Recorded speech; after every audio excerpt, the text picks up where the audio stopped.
वास्तविक महाभारत की लड़ाई हुई है अर्जुन और कृष्ण के बीच में, और इस लड़ाई में हिंसा इसीलिए नहीं है क्योंकि अर्जुन के हारने में ही अर्जुन की भलाई है।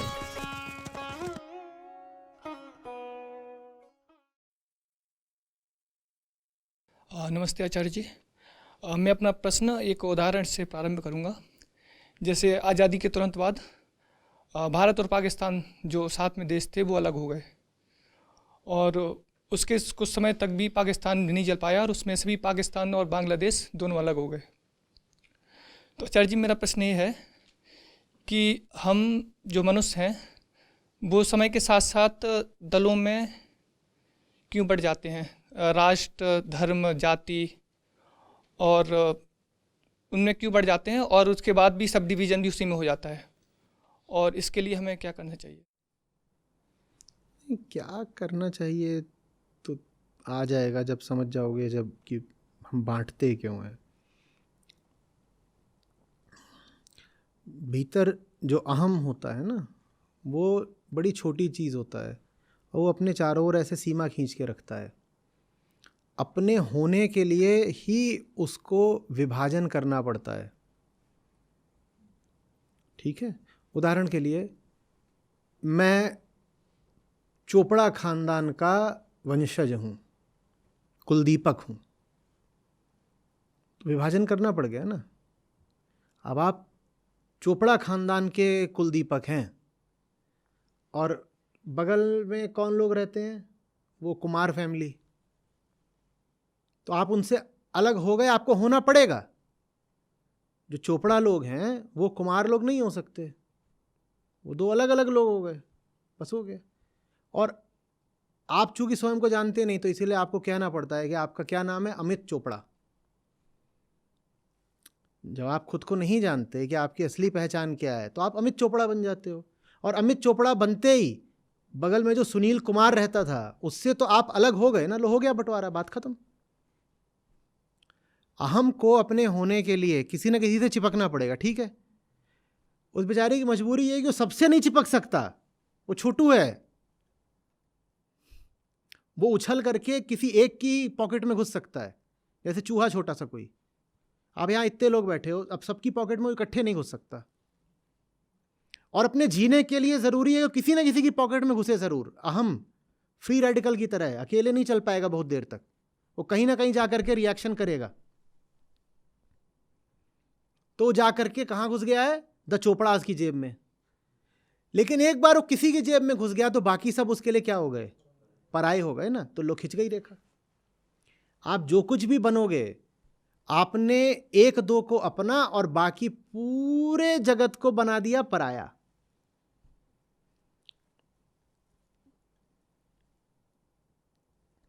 वो एक गाना था, मैं उसको सारे गाने ऐसे ही सुना करता हूं जैसे पता नहीं क्या चल रहा है। तो एक गाना है कि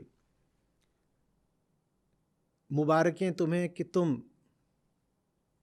किसी के नूर हो गए, किसी के इतने पास हो कि सबसे दूर हो गए। ये अहंकार की हालत होती है। अब वो किसी और संदर्भ में गाया गया होगा, पर मैंने सुना, मैंने कहा वाह बेटा, तुम्हें पता भी नहीं है तुमने क्या गा दिया। किसी के इतने पास हो कि सबसे दूर हो गए, ये अहंकार की हालत होती है। उसे किसी न किसी को चिपकना पड़ता ही पड़ता है। मैं कौन हूं, मैं यूपी वाला हूं, तो अब तमिल वाला कौन हो गया, पराया हो गया ना। और उस बेचारे की औकात नहीं है कि बोल दे कि मैं तो पूर्ण सत्य हूं, वो बोल ही नहीं पाएगा, उसकी हिम्मत नहीं है अहंकार की ये बोलने की। तो बोलता है मैं यूपी वाला हूं, और यूपी वाला बोलते ही अब चाहे तमिल हो कि कश्मीरी हो कि उड़िया हो, सब उसके लिए अब पराये हो गए।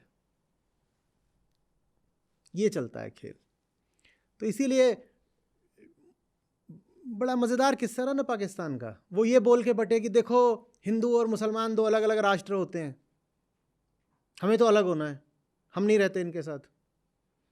चलो भाई अलग हो लो। अब वो अलग हो गए, वो जितने थे वो सब एक ही धर्म के थे, मुसलमान थे सबके सब, वो भी आपस में लड़ लिए।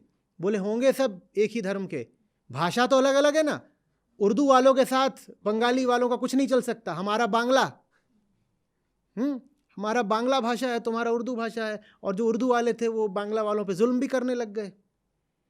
चुनाव हुए, चुनाव में जीत गए बांग्लादेश वाले, तब बांग्लादेश नहीं था, तब उसको बोलते थे ईस्ट बंगाल, ईस्ट पाकिस्तान।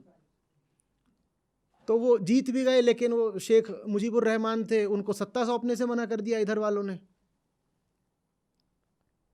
और आकर के वहां पर उन पर अत्याचार और शुरू कर दिए, और कहने को सब मुसलमान ही, उधर भी मुसलमान इधर भी मुसलमान।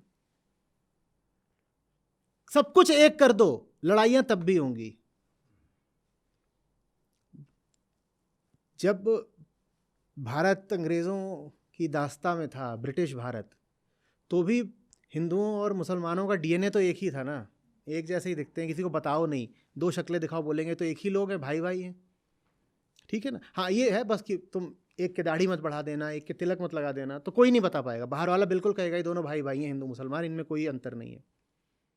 डीएनए एक था, लेकिन उन्होंने बंटवारे का कारण खोज लिया। कारण क्या खोज लिया? धर्म। अच्छा, फिर धर्म एक था तो बंटवारे का कारण खोज लिया, क्या खोज लिया? भाषा। और अभी भी पाकिस्तान में जाओ तो वहां जो बलूच हैं और जो पश्तून हैं वो अलग होना चाहते हैं, उन्होंने बंटवारे का कोई और कारण खोज लिया है,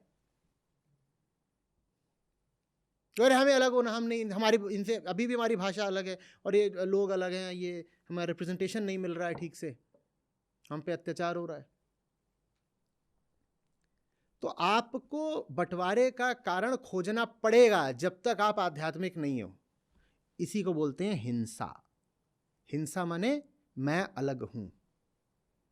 हिंसा ये नहीं होती कि मैंने दूसरे को मारा, हिंसा होती है मैं अलग हूं, और अहंकार की मजबूरी है उसे ये बोलना पड़ेगा मैं, क्योंकि उसने तो अपने जन्म के समय ही बोल दिया था मैं देह हूं, दुनिया अलग है, जीव अलग है, जगत अलग है। इसीलिए द्वैत दुख मूल है, और द्वैत माने हिंसा।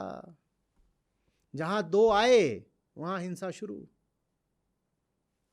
और वो हिंसा कभी रुकती नहीं है। बंटवारा बंटवारे बंटवारा, बांटते चलो, काटते चलो, काटते चलो। जिनको अपना बोलते हो उनसे भी नहीं भिड़े रहते हो क्या? अभी एक चोपड़ा मेंशन है, द चोपड़ा, उसके आगे बड़ा बड़ा लिखा है, अंदर जो मारा कूटी चल रही है।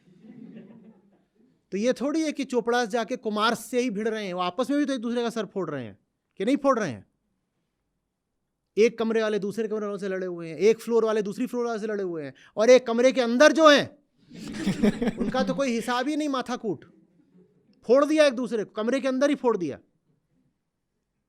तो किसी भी जगह पर आकर के अहंकार ये नहीं कह पाता कि अब जो कुछ है सब मेरा अपना है। वो कहीं भी रहता है, कुछ उसका होता है और कुछ पराया होता है। जिनको बिल्कुल अपना बोलता है ये तो मेरे अपने हैं, वहां भी परायापन उसे रखना पड़ता है, उसकी मजबूरी हो जाती है। समझ में आ रही है? तो अगर एकता चाहिए तो उसका एक ही तरीका होता है, अध्यात्म। वास्तविक एकता समाजवाद से नहीं आनी है, न राष्ट्रवाद से आनी है। वास्तविक एकता तो अध्यात्म से ही आ सकती है, क्योंकि एक ही चीज है जो एक है, उसको आत्मा बोलते हैं। आत्मा एकमात्र बिंदु है जहां सारे इंसान एक हो जाते हैं, और अगर आत्मा नहीं है तो बाकी सब इंसानों में अंतर ही अंतर है, अंतर ही अंतर है। मुझ में और तुम में क्या अंतर ही अंतर, अंतर ही अंतर। मुझ में तुम में एक ही चीज साझी है, आत्मा। तो अगर आत्मा नहीं है तो अंतर ही अंतर होंगे, और अंतर माने विभाजन, सब कुछ बटेगा, सब टूट जाएगा। अगर आत्मा नहीं है तो सब टूट जाना है। इसलिए वेदांत बहुत जरूरी है, अगर राष्ट्र बचाना है तो, और विश्व बचाना है तो, और मनुष्य बचाना है तो, और सब पशु पक्षी और पर्यावरण बचाना है तो। आत्मा ही अकेला यूनिफाइंग प्रिंसिपल है, उसके अलावा सब सिर्फ division division division division division. समझ में आ रही बात? मैं अलग हूं, पशु पक्षियों की स्पीशीज अलग हैं, मैं उनकी परवाह काहे को करूं? आत्मा एकमात्र बिंदु है जहां पे कुछ अलग अलग नहीं रह जाता, सब एक हो जाता है। जब सब एक हो जाता है तो जैसे अपनी परवाह करते हो वैसे उसकी भी करोगे ना।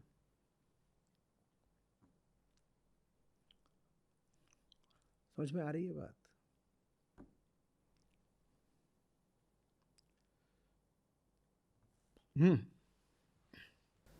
सर, एक ऑनलाइन प्रतिभागी थे, उनका प्रश्न ये था कि आध्यात्मिक प्रगति का, स्पिरिचुअल प्रोग्रेस के इंडिकेटर, सूचक क्या होते हैं?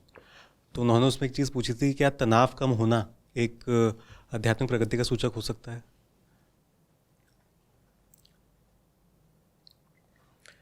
हो भी सकता है, नहीं भी हो सकता है। सही काम करते थे और उसमें तनाव होता था, वो तनाव कम हो गया है।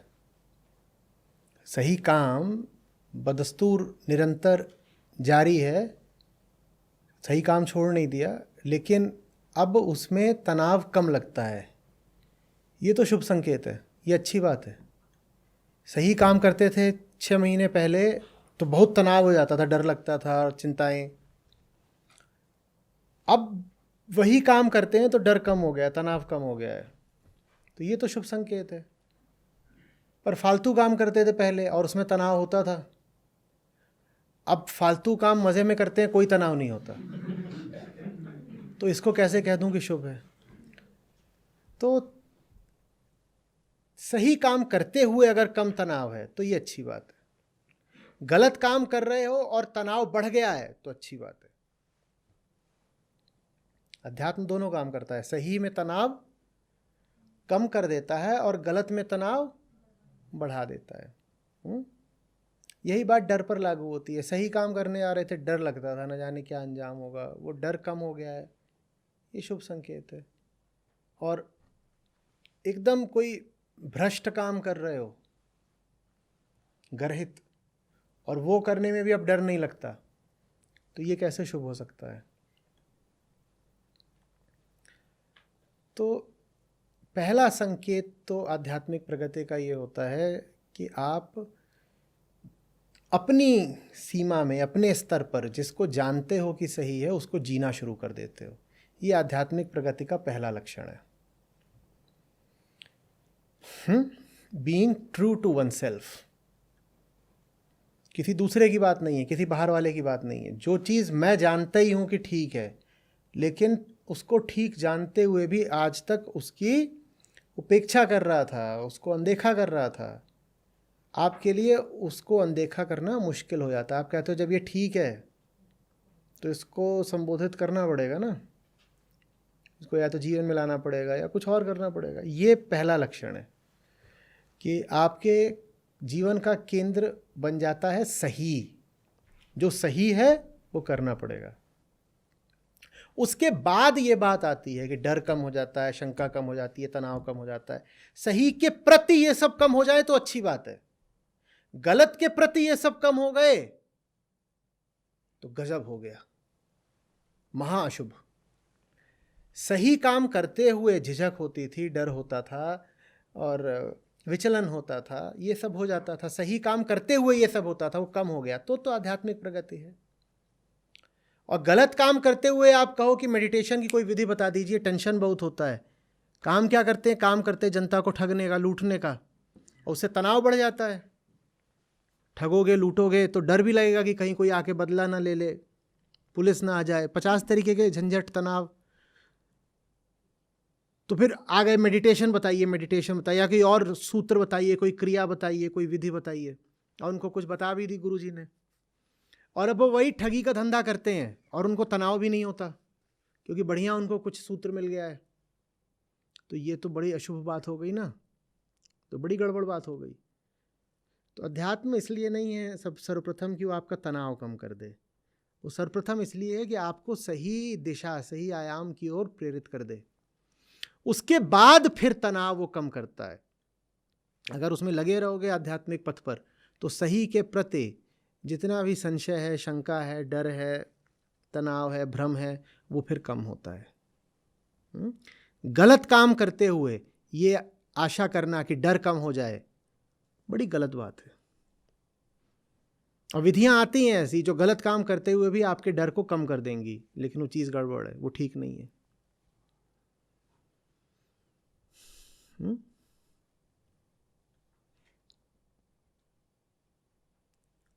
प्रणाम आचार्य जी। मेरा सवाल बहुत छोटा सा था कि मैं जब भी किसी पल में होती हूँ तो मैं या तो पास्ट में चली जाती हूँ या फ्यूचर में चली जाती हूँ। मैं उसी मोमेंट में रह नहीं पाती। तो ऐसा कैसे हो कि मैं वहाँ पर जीना शुरू कर पाऊँ? मुझे कुछ टाइम बाद पता चलता है कि मैं फिर से स्किप करके आगे चली गई हूँ या पीछे चली गई हूँ। मैं आपके सामने बैठा हूँ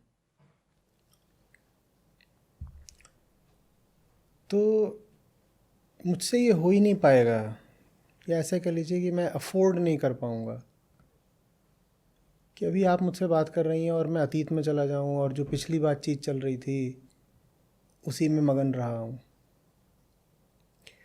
पिछली बातचीत मेरे कैंपस के दिनों की चल रही थी, और जब आप कैंपस का नाम लेते हैं तो न जाने कितनी स्मृतियाँ उभर आती हैं। मेरे लिए बहुत आसान हो कि मैं सोचने लग जाऊँ, अच्छा फिर क्या हुआ था, अरे मेरा वो दोस्त कहाँ पे होगा, उस बंदे ने क्या कर लिया करियर में, कितनी बातें मैं सोच सकता हूँ। फलानी लड़की थी, मुझे बहुत पसंद थी, आजकल कहाँ होगी, कितने बच्चे हो गए होंगे, ये सब सोच सकता हूँ ना।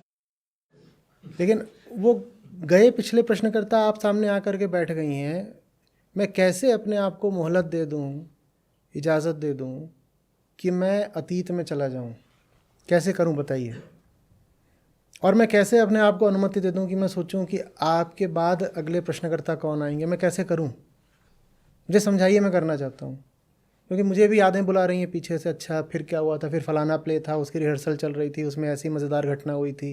इतनी चीज़ें होती हैं, आप सब कैंपसों से होके गुजरे हैं, आपको पता है कैंपस की खट्टी मीठी यादें सबकी होती हैं ना। तो मैं क्यों ना उनमें खो जाऊँ? मैं कह रहा हूँ कि मैं अफोर्ड नहीं कर सकता, और वो तभी होता है जब आप उसको अफोर्ड ना कर पाओ, माने आपके पास वो अवकाश ना हो, आपके पास वो मोहलत ना हो, आप अपने आप को अनुमति ना दे पाओ, वो तभी होता है। नहीं तो मन की तो प्रकृति हम जानते ही हैं, समय में भागने की है। समय की दो ही दिशाएं होती हैं, पीछे और आगे, दोनों दिशाओं में भागता है। मन को कुछ ऐसा दीजिए जो उसको बांध ले, खूंटा, जैसे खूंटे से गाय बंधी होती है ना, मन को खूंटा चाहिए, खूंटा। मन को क्या चाहिए? आपको पता है वास्तव में शास्त्रों में एक जगह आत्मा को ही कहा भी गया है, खूंटा, खूंटा।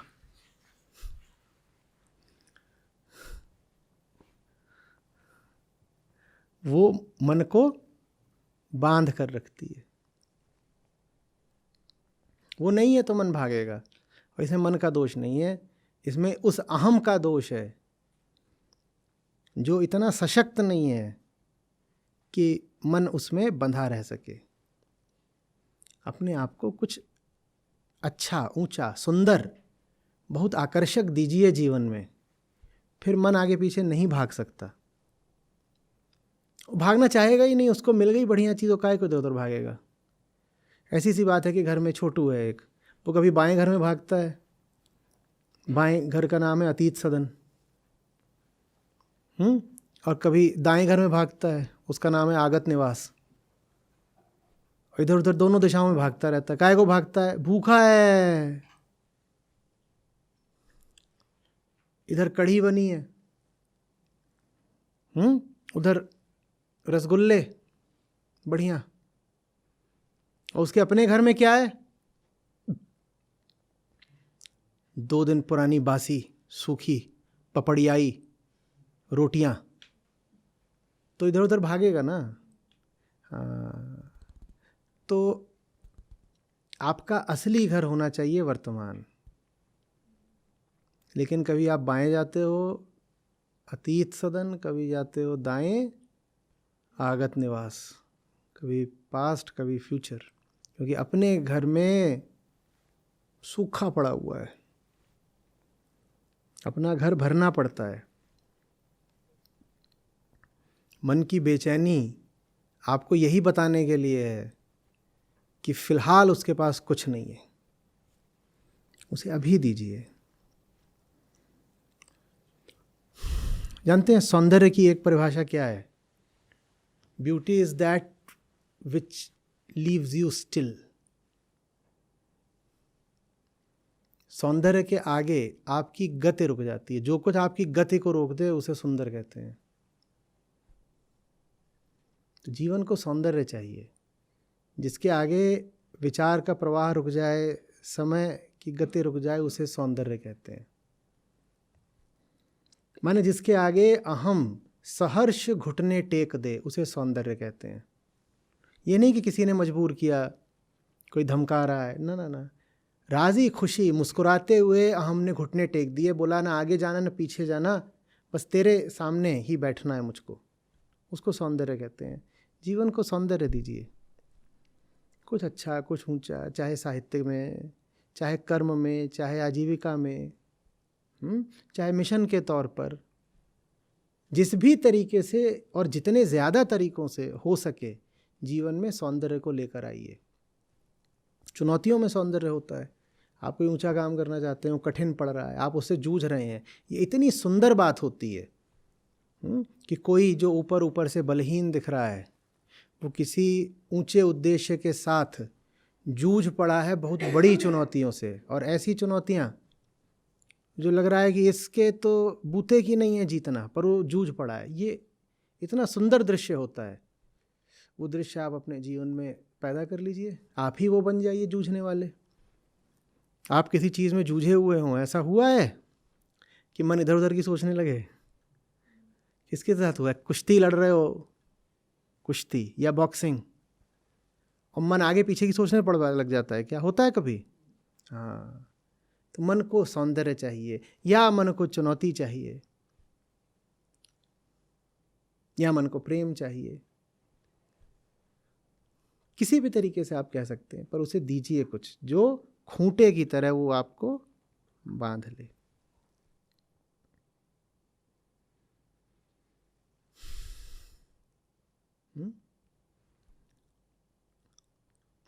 इतना नहीं मुश्किल होता है। कुछ तो आपको पसंद होगा ना, जो कुछ भी आपको पसंद है उसमें जो उच्चतम है उसकी तरफ बढ़िए। वो यात्रा प्रेम की भी होती है और चुनौती की भी। आप इधर उधर नहीं भागेंगे फिर।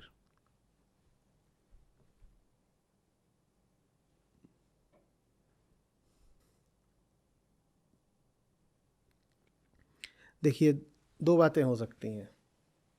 एक ऐसी ज़िंदगी जीना जिसमें बाहर से सब ठीक ठाक है और भीतर मामला सूखा हुआ है बिल्कुल, और एक ऐसी ज़िंदगी जीना, एकदम ज़मीनी तौर पर बोल रहा हूँ, और एक ऐसी ज़िंदगी जीना जिसमें बाहर चुनौती है और चोट है लेकिन भीतर हरियाली है। दूसरी तरह की ज़िंदगी चुनिए। मन उसमें नहीं भागता, एकदम सही रहता है खेल।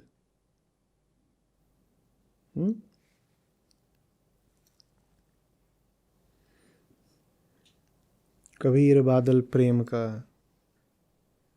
हम पे बरसाए, अंतर भीगी आत्मा हरी भई बन राय।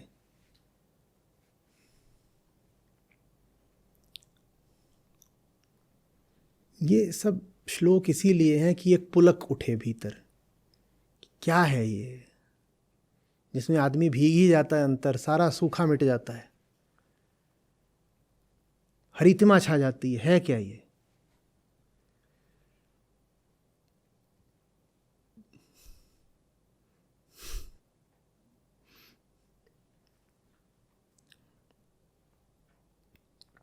जिंदगी जो आपको बड़े से बड़ी राहत दे सकती है वो यही है कि आप भविष्य की चिंता से मुक्त हो जाएं।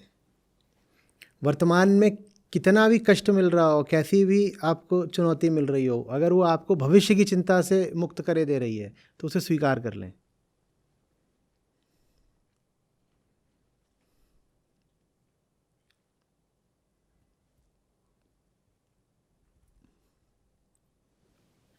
मुझे कुछ टाइम हो गया आपको सुनते हुए, तो जैसे भविष्य से लगता है कि बहुत दूर की बात है, तो ऐसे मैं कुछ नहीं सोचती हूँ। मतलब भविष्य में ऐसा अब तो कुछ देखना एकदम बंद कर दिया है, कुछ पता भी नहीं रहता कि कैसे होगा।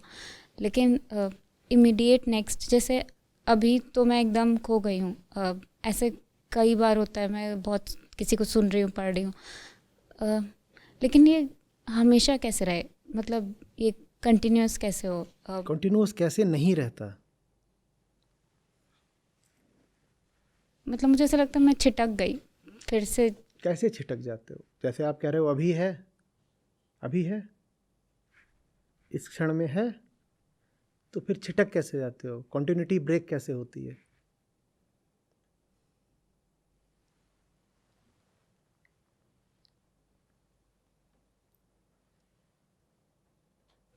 पता नहीं, अगर वो पता चले कि कैसे छिटक रहे हैं तो। नहीं, ऐसे थोड़ी होता है। छिटकने के पल में दर्द तो होता होगा, तो आपकी रजामंदी भी शामिल है उसमें। अगर इस पल में एक मस्त बेसुध आनंद है, तो छिटकने के पल में ऐसा थोड़ा सा तो होता ही होगा, जैसे मछली को निकाल दिया पानी से, कुछ तो पीड़ा होती होगी ना। अभी डूबे हुए हो और छिटकने का मतलब है कि पानी से मछली निकाल दी गई, कुछ तो दर्द होता होगा थोड़ा बहुत। कुछ टाइम बाद पता चलता है। ऐसा नहीं होता है, कुछ टाइम बाद नहीं पता चलता। इसका मतलब फिर ये है कि मछली डूबी ही नहीं थी, वो आधी बाहर पहले ही थी। तो जब थोड़ी और निकाली गई तो उसको लगा ऐसी कोई ख़ास बात थोड़ी हुई है।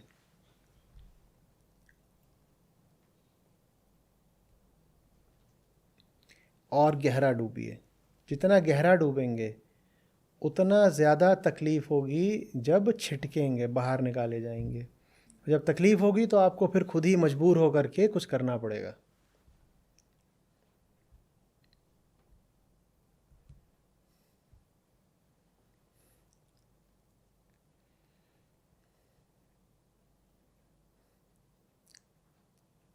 ना काबिले बर्दाश्त।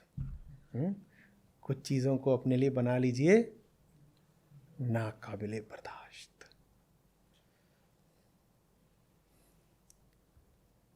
ये चीज़ हम बर्दाश्त नहीं करते तो नहीं करते।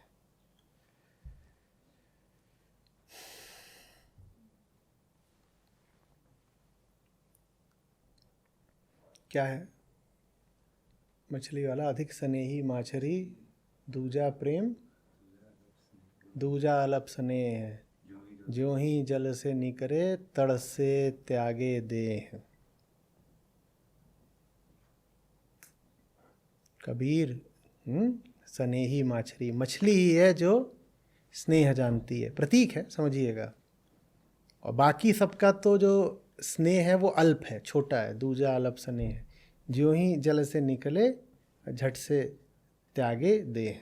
तो ऐसे ही हो जाइए ना कि सागर से निकालोगे तुरंत मर जाएंगे, बस ऐसी कड़ी शर्त रख दीजिए, जान दे देंगे, खत्म। जो ये शर्त रख देता है उसके बाद फिर उस पर ज़्यादती नहीं करी जा सकती।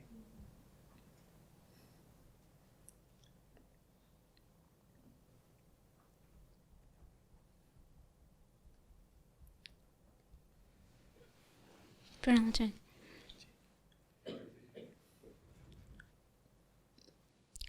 प्रणाम आचार्य जी। आज अर्थ डे है 22 अप्रैल। तो मैं कुछ रिपोर्ट्स पढ़ रहा था, जैसे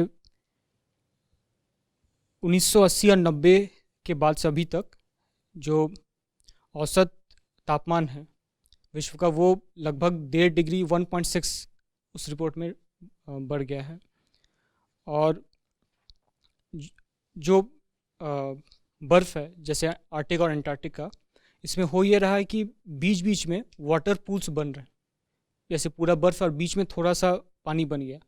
अब जब वो वाटर पूल बन जाता है तो उस जगह का पानी ज़्यादा गर्मी सोख करता है, क्योंकि बर्फ़ गर्मी को लौटा देता है लेकिन पानी सोख लेता है। तो अब उस वाटर पूल बनने की वजह से अब वो बर्फ़ का जो पूरा मास है वो और जल्दी गलेगा। तो ये वाटर पूल बनना शुरू हो चुका है आर्कटिक और अंटार्कटिक में। उसके बाद इस पिछले साल ऐसा हीट वेव की वजह से यूरोपियन देशों में लगभग 15,000 लोग मारे गए हैं। मतलब हीट वेव से उनका मौत लिंक्ड है डायरेक्टली इनडायरेक्टली। और जो ग्रीन हाउस गैसेस थे जैसे कार्बन डाइऑक्साइड और मीथेन, ये तो बढ़ ही रहे थे। अब स्टडी ये भी कह रही है कि नाइट्रस ऑक्साइड, इसका भी ग्रोथ रेट तो मीथेन और कार्बन डाइऑक्साइड से थोड़ा ज़्यादा ही है। और जो अर्थ का जो एटमॉस्फेरिक सिस्टम है ये नॉन लीनियर है। नॉन लीनियर का अर्थ है कि बहुत जल्दी बहुत ज़्यादा बदलाव आ सकता है। कोई सिस्टम अगर नॉन लीनियर है तो उसका ये अर्थ होता है। तो उसके वजह से ऐसा हुआ है कि ईस्ट अफ्रीका में तो सूखा पड़ा है, लेकिन पाकिस्तान के इलाकों में बाढ़ आया था। तो ये नॉन लीनियरिटी दर्शा रहा है कि पहले पृथ्वी नॉन लीनियर था, वो और ज़्यादा नॉन लीनियर होते जा रहा है। तो सडन चेंजेस बहुत जल्दी आ रहे हैं, इसलिए फ्लैश फ्लड आना बढ़ गया। तो ये पूरा एक आर्टिकल था, उसके बीच में एक आया कि व्हाई इज़ दिस हैपनिंग, ऐसा क्यों हो रहा है। तो अगले पैराग्राफ में उसका रीज़न लिखा हुआ था, लेकिन बीच बीच में क्या होता है कि 2 पैराग्राफ के बीच में ऐड आ जाता है। तो उसमें उसी वक्त एक ऐड आ रहा था, व्हाई इज़ दिस हैपनिंग, उसके ठीक नीचे, जिसमें दिखाया जा रहा था कि एक आदमी और एक औरत कैसे करीब आ रहे हैं। वो एक शायद किसी सेक्सुअल वेब सीरीज़ का क्लिपिंग होगा, ट्रेलर होगा। तो वो मुझे बड़ा अच्छा लगा कि वो वहाँ लिखा होता है ऐसा क्यों हो रहा है, क्लाइमेट चेंज क्यों हो रहा है, और ठीक उसके नीचे एक लस्टफुल इमोशन है। तो वो खैर वो गलती से कर दिए होंगे, उनको पता नहीं वो क्या लिख रहे हैं। उसके नीचे उनके पैराग्राफ में पूरा एक्सप्लेनेशन था क्लाइमेट चेंज का, लेकिन वो गलती से सही बात कह दिए वहाँ पर। तो इस बारे में हाँ वो तो है ही, ये क्या बोलूँगा। आप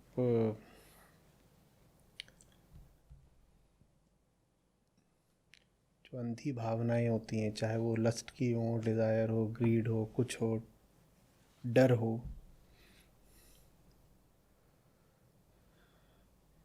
ये सब आपको प्रेरित करती हैं कि जा कर के संसाधनों का दोहन करो अंधाधुंध। अब वॉर है, war as a contributor to climate change, इस पर हुई हैं स्टडीज़। आपको दूसरे का कुछ क्षेत्र, कुछ ज़मीन उसकी जीतनी है, तो उसके लिए तो आप कितने भी कार्बन एमिशन करने को तैयार हो जाओगे ना, क्योंकि आपकी भावना ये है कि जीत लूँ, उसको हरा दूँ। उसके लिए आपको बम गिराने पड़ रहे हैं, जलाना पड़ रहा है पेड़ों को, जंगल ही आपने जला दिए, पूरे शहरों में आपने आग लगा दी, बिल्डिंगें जल रही हैं, तो आप करोगे ना। एक वीडियो था अंग्रेज़ी में, उसका हमने शीर्षक ही यही दिया था, all your emotions are carbon, all your emotions are carbon. क्योंकि भाव अंधा होता है, उसे ना आगा पीछा समझ में आता, ना आपा समझ में आता, ना आगे का समझ में आता, ना पीछे का, ना अपना, ना इधर ना उधर, ना स्वयं, किसी को नहीं समझता वो। तो वो फिर बस जो करता है सो करता है। भाव एक रहता है सबको कि खुशी चाहिए, हैप्पीनेस। वो हैप्पीनेस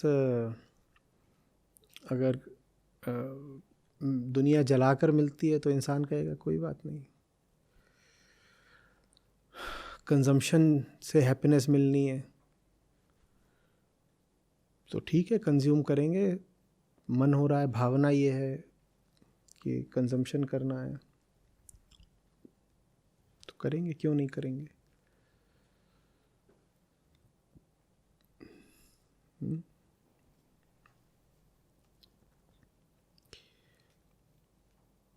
हम संस्कृति की बात कर रहे थे ना, जब तक संस्कृति ऐसी नहीं हो जाएगी, माँ बाप बच्चों को शिक्षा नहीं देंगे कि अपनी भावनाओं को महत्व मत देना बहुत, तब तक वो संस्कृति आध्यात्मिक नहीं होने वाली। हमने उल्टा कर दिया है। हम बार बार बोला करते हैं रिस्पेक्ट फीलिंग्स, रिस्पेक्ट फीलिंग्स, क्योंकि हम जानते ही नहीं ना कि फीलिंग्स कहाँ से आती हैं। कहते हैं ना कि डोंट हर्ट समबडीज़ फीलिंग्स।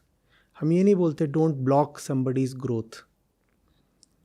एक जगी हुई संस्कृति में ये नहीं सिखाया जाएगा कि डोंट हर्ट समबडीज़ फीलिंग्स। ये भी नहीं कहा जाएगा कि डिलिबरेटली हर्ट समबडीज़ फीलिंग्स, ये भी नहीं कहा जाएगा। वहाँ फीलिंग्स को किनारे पर, हाशिए पर रख दिया जाएगा कि ना हमें हर्ट करनी है और ना हम हर्ट करने से बचना चाहते हैं। कभी हर्ट हो गई तो हो गई, नहीं हुई तो नहीं हुई। बात फीलिंग्स की है ही नहीं। हमारा एक दूसरे से संबंध, एक दूसरे को जागृति देने का है। तो वो संस्कृति कहेगी कि समाज में जो भी लोग हैं वो आपस में जो भी व्यवहार करें, उस व्यवहार का उद्देश्य होना चाहिए कि तेरी भी आँख खुले, तुझे भी कुछ बातें समझ में आए और मेरी भी आँख खुले। उस संस्कृति के सब नियम, कायदे, परंपराएं, प्रतीक जागृति उन्मुखी होंगे, फीलिंग्स उन्मुखी नहीं होंगे कि अरे अरे ऐसा मत करो, बेचारे को बुरा लग जाएगा। जानबूझ के हम किसी को बुरा लगाना नहीं चाहते, पर जागृति की प्रक्रिया में अगर किसी की भावनाओं को ठेस लगती है तो फिर कोई बात नहीं। जागृति भावना से ज़्यादा महत्व की है। जब ऐसा होने लगेगा, और सिर्फ जब ऐसा होने लगेगा, तब आप पाओगे कि क्लाइमेट चेंज वगैरह ऐसी समस्याओं का समाधान हो सकता है। पता नहीं ऐसा हो सकता है कि नहीं, मैं भविष्य की ओर ज़्यादा देखता नहीं, इसलिए मुझे पता नहीं, बहुत मुझे आशा है नहीं, पर हो सकता हो, नहीं हो सकता हो, प्रयास तो करना चाहिए।